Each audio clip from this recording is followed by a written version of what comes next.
Welcome to Public Forum, a community outreach program produced at North Idaho College on the shores of Lake Coeur d'Alene. Featuring guests from around the globe addressing a wide variety of subjects, Public Forum serves to educate and enlighten. Please join host and moderator, political scientist Tony Stewart, in welcoming today's guest. Welcome to the North Idaho College Public Forum.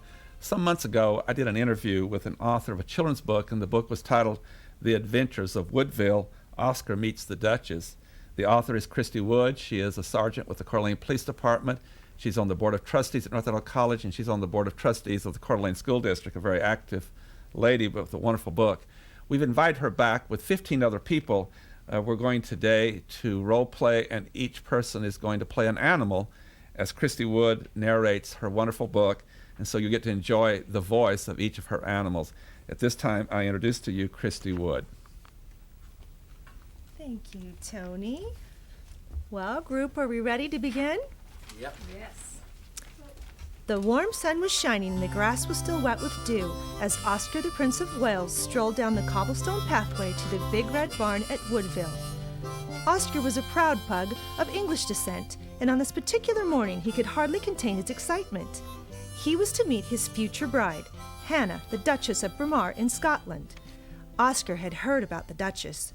She was kind, charitable to others, and very beautiful. Oscar had worked hard to convince her father to let her come and visit Woodville. Today she would arrive. Oscar could not wait to tell his friend Bogey about the Duchess. Bogey was the master of the Woodville barn. With his long, sleek, black and white body and distinctive crooked ear, he was well known in Woodville as the wise old cat who came to live here from Australia. Oscar and Bogey were great friends. They loved their home at Woodville and especially liked spending time with all of the other animals on the farm. Woodville is a special place, full of love and goodwill. Oscar was excited to show Hannah all the wonderments of Woodville. He pushed open the door to the barn and said, Good morning, Bogey. Oh, good morning, Oscar, me mate. It's a beautiful day, isn't it? More than you know, Bogey, for today I meet the Duchess, the most beautiful pug in Scotland. Well, old fellow, you must tell me all about her. Master Brian said she is sweet and kind and good to others. If Master Brian likes her so much, then that is good enough for me. How soon can we see her? She will be here precisely at 6 p.m. I must go now and prepare for her arrival. Bye-bye now. Oscar continued his journey through Woodville en route to the main house to see Master Brian. He loved Brian dearly, for he was a wonderful boy who treated the animals at Woodville with much kindness. Brian was an adventurous sort of boy. With his big blue eyes and reddish hair, he was the light of his parents' eyes, and he was Oscar's best friend. Today, Oscar would introduce the Duchess to Brian, and he was sure that Brian would welcome her with much enthusiasm. Oscar strode past the stables and came across Lucky the horse. Hello, Oscar. Hello, Lucky. I understand the Duchess is arriving today. I hope her journey is safe and there are no problems passing through the deep woods. What do you mean? Oh, just an old story about the woods. No worry, my friend. Lucky trotted away, and Oscar considered what he said. The spectacular woods consisted of a dense pine forest with century-old trails and small log bridges that crossed bubbly streams. The woods were a beautiful creation by Mother Nature, but local residents who know the legend try to avoid them. Oscar remembered the story his grandfather used to tell of a giant ogre that lived deep in the woods. Legend had it that anyone who encountered him was never seen or heard from again. Oscar had never known anyone who had seen the ogre, but thinking about Hannah crossing through the woods unescorted sent shivers down his spine. Would Hannah make it through safely? Just to be sure, Oscar decided he would meet her at the entrance to the woods on the other side and guide her through. He said to himself, I must speak to Master Brian immediately. Oscar took the shortcut through the meadow and ran to the main house. He ran as fast as he could, passing several of his friends along the way. He ran past Debbie the duck and said, Sorry, no time to talk. I will explain later. Oscar crossed the bridge over the pond and rounded the rose garden near the main house. He burst through the kitchen door, and his nose met a heavenly smell. Mother Woodville was making his favorite this morning, huckleberry pancakes. Father Woodville was relaxing in his favorite chair. They both spoke sweetly to Oscar. Good morning, Oscar dear. The pancakes will be ready soon. Go wake up Brian and tell him breakfast is ready. Hello, Oscar. Today is the big day. We're pleased to welcome the Duchess to Woodville. Oscar wagged his tail and quickly bounded up the stairs toward Brian's room. Brian was asleep, snuggled under the covers, but slowly waking to the faint smell of sizzling bacon. Oscar jumped up on the bed and licked him in the face. Good morning, boy. How are you this morning? You're excited to meet Hannah? I hear she's very beautiful. Master Brian, I am worried about the Duchess. She must cross through the deep woods to come to Woodville. Remember the legend? I must make sure that she passes through the woods safely. We must cross through the woods to the other side and guide her through. Calm down, boy. Don't be concerned about the legend of the ogre. I don't believe it's true. It is just an old wives' tale. But Oscar worried that the giant ogre would kidnap the Duchess. He had heard stories about the ogre when he was a young pup, so he's never ventured into the deep woods. Maybe Master Brian was right, but just to be sure, he decided that after breakfast he would gather his friends of Woodville and ask them to go with him to escort the Duchess. Oscar went back downstairs to seek the advice of Father Woodville. He always knew the right thing to do. Father Woodville said, Oscar, you're a leader, and great leaders do great things. Go and help the Duchess and bring her safely to Woodville. Hannah woke from a long, restful sleep and stretched her tiny little legs as far as she could. She dreamily opened her eyes and looked around her room. It was painted pink, with pink roses in a vase, pink lace curtains, and a white bedspread. She loved her room. It was warm this morning, with the sun shining through. Suddenly, she realized what day it was. Now fully awake, she jumped out of bed with glee and said, Today I will meet Oscar, the Prince of Wales. Hannah had long waited to meet the prince.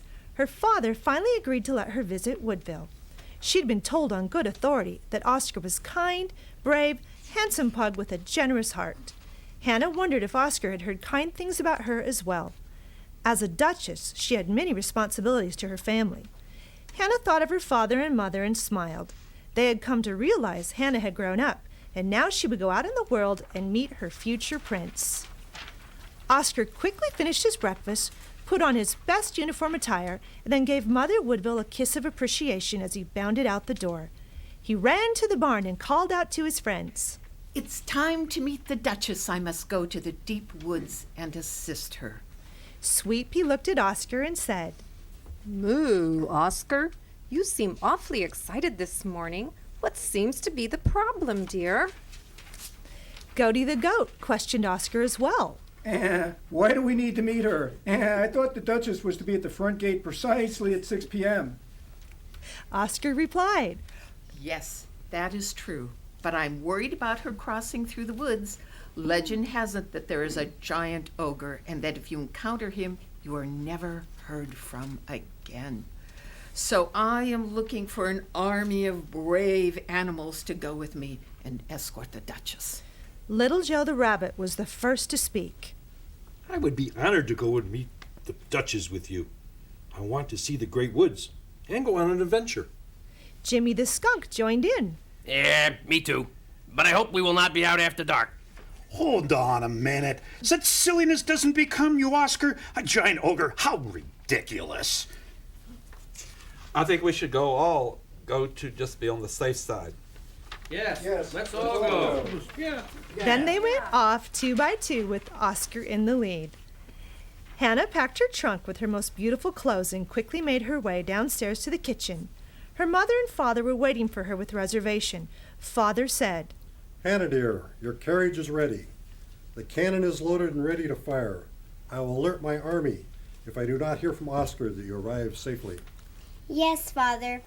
Please do not worry, Mother. I shall be at Woodville by 6 p.m.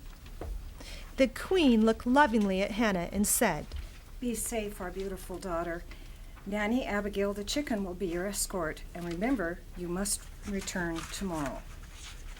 Yes, Mother. I am off now to meet the prince. Do not worry, madam. I shall give her a proper escort, and she will represent the family well. Hannah's parents smiled and nodded in agreement that Abigail would follow all the protocol of royalty. Abigail the hen had been with the family for many years. She was a pedigree chicken with a perfect white coat. She was always impeccable in her black cape and red feather hat. Come along, Hannah. We must keep our schedule. Hannah and Abigail climbed in the carriage and set forth to Woodville. Oscar and the Woodville animals made their way to the north entrance to the woods. They knew they must cross through the dark center of the woods and meet Hannah on the other side. Oscar told the animals, "Line up behind me one by one, and I will lead you on the winding trail." As they entered the woods, Little Joe the rabbit watched the blue sky and bright sun disappear under the thick branches of the forest. It was darker and cooler in the deep woods. He thought to himself, "If there's an ogre, I hope he doesn't want to eat rabbits." Oscar bravely marched on. He did not want to let on to the others that he too heard noises he did not recognize. The large trees swayed as the wind howled around them. Jimmy the skunk was at the rear of the pack. He shivered slightly as they slowly crept along the trail. He got scared and called out to his friend. Sweet Pea? Yes, Jimmy? Did you hear that noise? It sounded like footsteps. No, dear, I did not. She could tell Jimmy was frightened, so she offered him comfort. Climb upon my back, Jimmy, and I shall carry you through the woods. Jimmy scrambled up on Sweet Pea's back, and he soon felt safe and warm. Little Joe the rabbit saw Jimmy acting afraid, and he thought to himself, "That silly, scary skunk. An ogre would never want to eat him." The animals continued along the trail, each of them quietly thinking about the legend of the ogre. As they approached a bubbling stream, Oscar was the first to see a bridge made of logs. He realized they'd have to go over the bridge to get to the other side. He stopped in his tracks, and then all of a sudden the animals piled into each other. Jimmy the skunk skidded over the top of Sweet Pea's head, landing squarely on top of Goaty's head. Goaty exclaimed loudly, "Watch it, skunk boy! You're not hitching a ride with me!" Oscar turned and told them, "Shh, be quiet. We must cross slowly over the bridge single file and not make a sound. We do not want the ogre to know that we're here." Nonsense. There's no such thing as an ogre, and you shall see for yourself that the story of the ogre has been made up by your grandfather. My grandfather would never make up such a story. He was a great leader. If you're so sure there is no ogre, then how about you lead us through the woods? All of the animals looked at Plummy to see his response. He coolly looked back at Oscar and said, "Well, I'm not afraid, but you're the one who wants to escort the Duchess, so you can continue to lead and be the first to see there is no ogre." Bogey whispered quietly to Oscar, "Oh, if the truth be known, Plummy is a little afraid, but he's not about to admit it to us. He has a reputation to uphold as a proud, brave bounty rooster." The animals walked slowly over the bridge. Debbie the duck was last in line. Suddenly, part of the bridge gave way and she nearly slipped into the water. Lucky the horse extended his tail. Grab on. I will pull you to the other side. Debbie grabbed his tail, and with all her might she hung on while Lucky trotted across the rest of the bridge. When they made it to the other side, there was a big sigh of relief from all the animals. Lucky exclaimed, "Are you okay, Debbie?" "Oscar, the bridge nearly collapsed." Yes, that was close. Sweet Pea spoke out of concern. Oscar, I do hope we are almost there. We must be home before Jimmy's bedtime. After a while, Oscar saw sunshine emerging through the branches, and he realized they made it to the other side of the woods. Soon they were all standing in a large clearing. The field was covered in white daisies, delicate yellow buttercups, and purple bachelor buttons. Butterflies flew happily from flower to flower, sipping on sweet nectar. Oscar shouted excitedly, "We are here!" Goaty took a large bite of green grass and said, And what a beautiful place indeed. The flowers are delicious, and I must come here to dine more often. The animals ran happily through the field and waited for Hannah's carriage to arrive. Soon they saw the cream-colored carriage making its way down the tree-lined road. Oscar saw her first. It's the Duchess. She's here. As the carriage made its way to the field of flowers, Hannah leaned her dainty little head outside the window and smiled. She waved to the Woodville animals, and then she caught sight of Oscar. My, he is handsome. Hannah looked at him standing tall and proud. He looked strong and very intelligent as he stood there in his royal uniform. Oscar also caught a glimpse of Hannah. Why, she's the most beautiful pug in all the land. Sweet Pea agreed. Yes, Oscar, she is quite lovely. Oscar opened the door to the carriage and extended his hand. Very pleased to meet you, Duchess. Please, call me Hannah, and it is likewise nice to meet you too. All the animals gathered around and Oscar introduced them one by one. Hannah felt very accepted and was grateful for their warm greeting. She introduced them all to her nanny, Abigail. Plummy was quite pleased to meet her. He could not help but notice her regal beauty. Madame, it is a great pleasure. Nice to meet you, too. Abigail couldn't help notice that he, too, was of great pedigree and very handsome. Hannah immediately liked her new friends. Oscar could not stop himself from looking at Hannah. He thought to himself, She is very special, and her beauty is breathtaking. Ooh, something special is in the air. Hannah, we must head back into the woods before it gets dark. It is important that we leave now for Woodville. Yes, we should. Oscar did not tell her about the stories of the ogre because he did not want to frighten her. And besides, maybe Plummy is right. Maybe there isn't an ogre. Could the legend Grandpa passed on be just a wives' tale? About a quarter of the way into the great woods, Oscar realized the sun was starting its decline for the day. He tried to keep the animals moving at a good pace so they would make it to Woodville before darkness fell. The woods seemed to be changing with each passing minute. The trees cast shadows, and it seemed colder. There was a strange roaring off in the distance. Hannah looked around silently, but with wide eyes. She heard about the beauty of Woodville, but these woods seemed a little scary. I must be brave. Everything will be fine. She was suddenly very grateful for the escort through the woods. The animals approached the log bridge that they had crossed before. Oscar stopped suddenly, and once again, Jimmy, who this time was riding on the back of Lucky, skidded over the top of his neck and landed on his belly on top of Hannah's carriage. Hannah tried not to giggle as he peered in at her from the front window, but he looked so funny. Are you okay, Jimmy?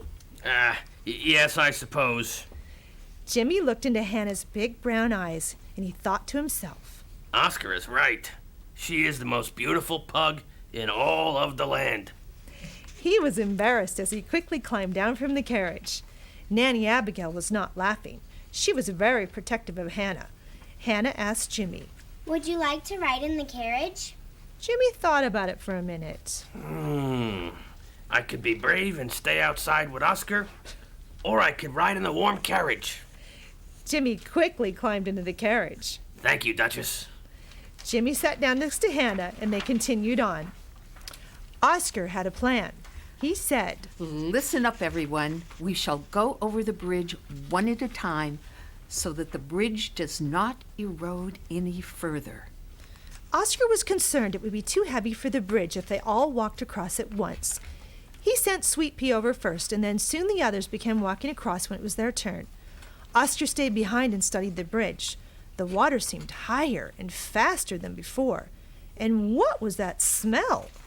It was Hannah's turn next. The carriage began to go slowly over the bridge. Hannah was a little nervous, but she was determined to get to the other side. Suddenly, one of the logs broke loose, and the carriage wheel fell between a crack in the bridge. Hannah and Jimmy were thrown about the carriage. Jimmy landed in the water, but quickly grabbed onto the rear of the carriage and pulled himself back into it. Abigail was thrown to the front of the carriage. The horses reared up and broke loose. Abigail held onto the reins and the horses bolted, pulling her over the bridge safely to the other side. The carriage was left teetering on the bridge. Oscar shouted out, "Hold on, Hannah!" As he ran toward the bridge, some of the logs broke free. Oscar leaped with all his might and landed on a log that had fallen in the water. The log was not moving, and Oscar held on tightly. Out of the shadows, he saw something moving toward the carriage. He was stunned by what he saw next. A monster, at least 10 feet in height, climbed out from under the bridge and roared with a deafening sound. He had long, dirty hair the color of moss and big white teeth. There was a strong odor about him. His claws and feet were enormous. The monster reached up to the top of the broken bridge. Hannah had been thrown to the outside of the carriage. She was holding onto the window of the door with her little feet dangling over the water. Jimmy, who had just climbed back into the carriage, looked up and saw the monster. His eyes got big, and he fainted. Hannah screamed with fright when she saw the monster reaching for her. Oscar scrambled from the log onto the back of the carriage. He reached for Hannah at the same time the monster did. Hannah slipped from his grasp and was whisked off the bridge by the creature. All of the animals had been watching from the other side with fright and disbelief. Plummy exclaimed. Plummy the rooster exclaimed, "Oscar was right. There is an ogre in the deep woods, and now he has Hannah." Bogey tried to comfort his friends. Now, everybody please calm down. Oscar met. Act fast to save Hannah. Oscar yelled to the ogre, "Let her be, you awful beast." The ogre held Hannah close as he climbed out of the water and stood next to the other animals. The animals gasped with fright and huddled closely together. Sweet Pea pleaded with the monster. Please, Mr. Ogre, let her go. Hannah wiggled in his grip and demanded to be put down. How dare you! The ogre roared a deafening sound once again. He put Hannah down and looked back toward Oscar. The bridge was beginning to fall completely apart. Oscar! The ogre went back into the water. Oscar did not know what to think. The ogre came near him and extended his large fingers toward him. Suddenly the bridge broke. The carriage was thrown against the bank of the stream on the other side. Oscar had no time to think. He grabbed onto the ogre's hand and held on as he was swept under the water. He tumbled down farther and farther into darkness. Would this be the end? He felt a strong tug and was quickly lifted up and out of the water. The ogre set him down on the ground next to his friends. Oscar gasped for air, and Hannah wrapped her arms around him. Oh, dear Oscar, are you all right? Yes, I believe so. Oscar turned to look at the ogre. The ogre had begun to walk away. Wait. Please don't leave. You're not an awful beast, as legend states. You saved our lives. Hannah, still trembling from the events, looked at the ogre and said, Yes, Oscar is right. You, sir, are our friend. The rest of the animals joined in and said thank you to the ogre for saving Oscar and Hannah. Thank you. The ogre was taken aback. He did not know what to think. For so many years he'd been called a beast and shunned by everyone. No one had ever wanted to be his friend before. His heart began to thump loudly. He felt warm all over. Then he suddenly burst into a big smile. All of the animals laughed and patted him on the back. It is official. You are our new friend. Please travel to Woodville with us and be our guest for the evening. The ogre was overwhelmed with happiness. He had never left the deep woods before. We cannot go on calling you the ogre. From now on, we shall call you Clark. The ogre smiled in agreement. He liked his new name. Come on, everyone. Let's go home. Oscar looked over at the carriage, and it was still dry and in good order. Jimmy woke up in a daze. As he looked out the window, he exclaimed, Where am I? The animals began to laugh. They told Jimmy the story of the ogre rescuing them. They assured him he need not be afraid of their new friend. The ogre pulled Hannah's carriage from the stream, and Oscar hooked the horses back up to it. Soon they were all off to Woodville. As the carriage pulled in front of the gate to Woodville, Oscar ran to Master Brian's side. He began to tell Brian of the adventure in the deep woods and assured him the Duchess was safe. Hannah and Abigail stepped from the carriage, and they were met with a warm welcome from the entire Woodville family. Hannah said, "It is very nice to meet you, Mr. and Mrs. Woodville." It is especially nice to meet you, Duchess. We are so pleased that the King and Queen allowed you to visit. Before Oscar could tell them about the ogre, he emerged from behind the carriage, and Mother Woodville nearly fainted. Father Woodville looked in disbelief. Oscar reassured them. "It's okay," Oscar reassured them. Yes, it is okay, Mother and Father. The ogre is our friend. His name is Clark. He saved Hannah and me from certain death. We have a long story to tell you about a very interesting day. Brian agreed with Oscar. If he saved you and the Duchess, he must certainly a friend of ours. Mother Woodville regained her composure. Come, dears, you must be famished after such an ordeal. Lunch will be served in the rose garden. The animals dined on warm bread fresh from the oven, topped with raspberry jam. Mother Woodville served up a platter of all of her specialties. I made freshly canned peaches, fresh vegetables from the garden, small bowls of cinnamon-flavored applesauce topped with ice cream, and of course, Oscar's favorite snack, Woodville dill pickles. Clark had never tasted anything so delicious. He had just finished enjoying the peaches when he put a dill pickle in his mouth. His eyes opened widely, and he sucked his cheeks in a puckering motion. The animals laughed loudly. Oscar said, "It is good, isn't it?" Clark was quite pleased and smiled broadly, revealing big white teeth. All candies. After lunch, Oscar took Hannah for a walk around the Woodville grounds. Hannah stated, "It is very beautiful here, Oscar. You must be very happy." Yes, I am, but I would be even happier with a bride to share it with. When they reached the pond, they looked back at the large, beautiful Woodville home. Oscar said, "Dear Duchess, please accept my proposal of marriage and come to live with me at Woodville." Hannah was We overjoyed. have to interrupt at this point. The time is up on our program. We will continue this program next week, and we will interview our distinguished author at that time. Until then, please have a good week. I am Tony Stewart.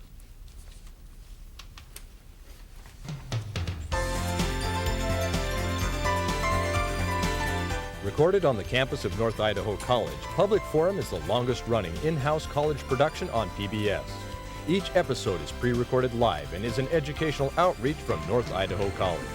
Please join us at this same time next week for another edition of Public Forum on this public television station.